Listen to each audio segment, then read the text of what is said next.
Hello drone racers or car racers or random people who are just showing up to check out a review of this Highlander racing truck. I've reviewed one other truck on the channel that my son still races around that's basically waterproof, but it's way more fun to race two of them around. So when Gearbest said, do you want to review another one? I said, yes, please send it to me so we can have some racing action in the backyard. This is a Jjrc Highlander. It's a 1/12 scale the same way. It's four-wheel drive, so it's called a short course truck. I don't know what that means. It looks like a dune buggy kind of to me, or a Baja racing truck.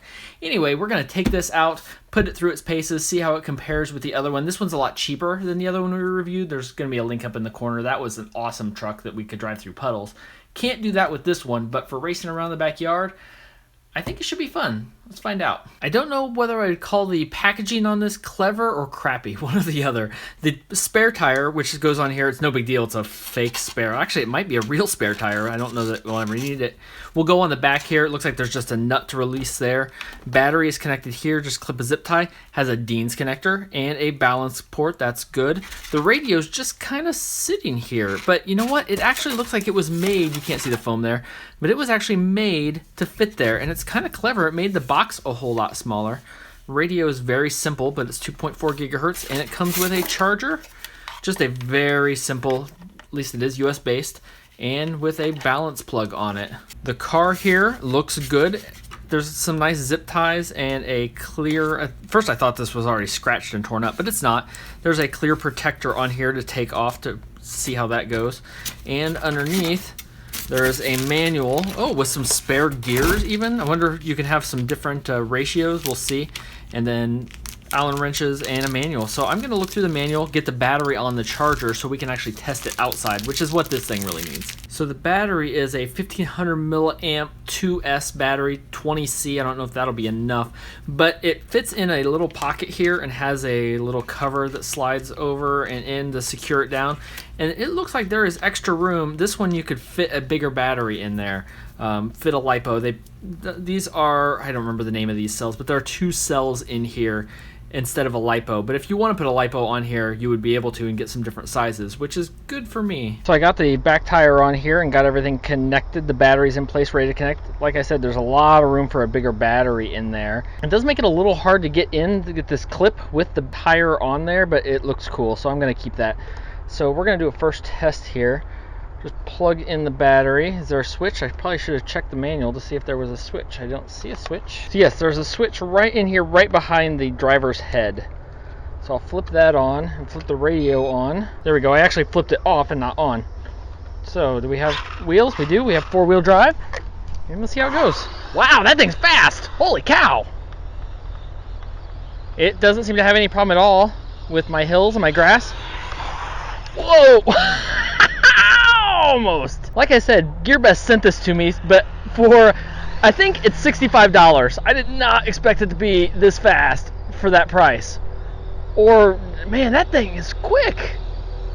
Now, I don't race these. I used to race them when I was younger, but this thing is awesome. I thought the other one that I had was going to be a lot faster, but I'm not sure that's the case. So the controls are really easy, and it does have, there we go, it was a little off center, so I'm going to center that back up because it was pulling left just a little, and that'll probably straighten that out. Yep, there we go. Oh, nice. I did not expect this to be this fun. So now, though, the case is, the reason we got this, whoa! I need to aim better. The reason we got this is so we could race them together, so now I need to get the other one. And a helper. Here we go, we have a helper to test. Go! Can you believe how fast it is? Yeah.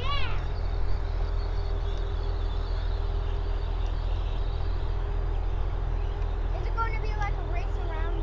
Maybe. You drive the course. I will follow you. We'll play follow the leader. Is I am the leader? I think this. Are you going full? Oh, I can't quite catch you. Oh! Oh. Oh. Ah. Kids, don't try this at home. Okay, go. This time we're doing it opposite. Oh, they're about. Are you going full speed? Yeah. They're about the same speed. Oh, that was close. I gotta catch up.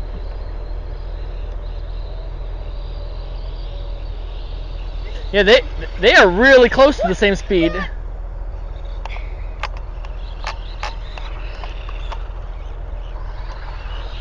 What?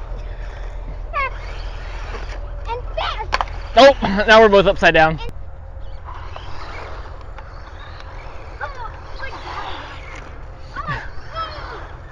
he flipped over. And he flipped off.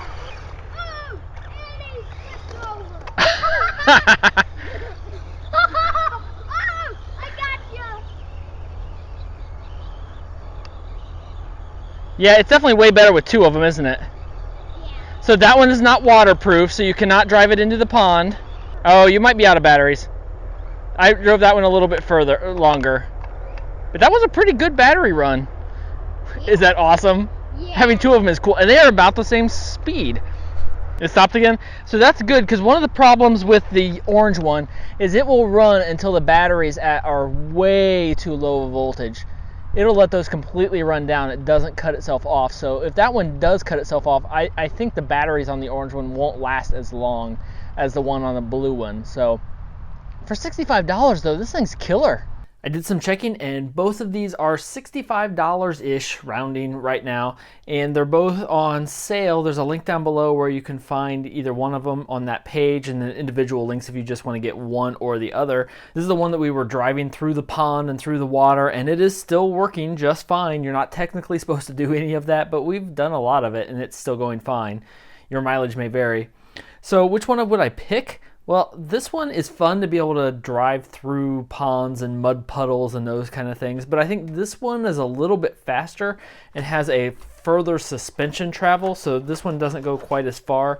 This would do better on some rock climbing. It's not really a rock climber, but it would do better on a rougher terrain, I think. So I think they're both a great value. For $65 for either one of these, they're super fast. It's been 25 years since I've really been involved with any RC car or truck racing, so I don't know what the current configurations are, what costs should be, but that seems like a heck of a value to me. My son's gotten several RC cars over the last few years, and they're all pretty much junk compared to what we've got here, and these are within birthday price, Christmas price ranges. So I think either one of these will make somebody super duper happy, including me, especially now that we have two of them and we can race, because it's a whole lot more fun having two. If you found this useful, leave a like down below and let me know if you want to see any more car views, because hey, I have two other kids. They're less inclined to do driving, but you never know. And there's also cousins. Until next time, remember, I love drone racing, but sometimes just getting a simple car out that you're not going to break is just as much fun,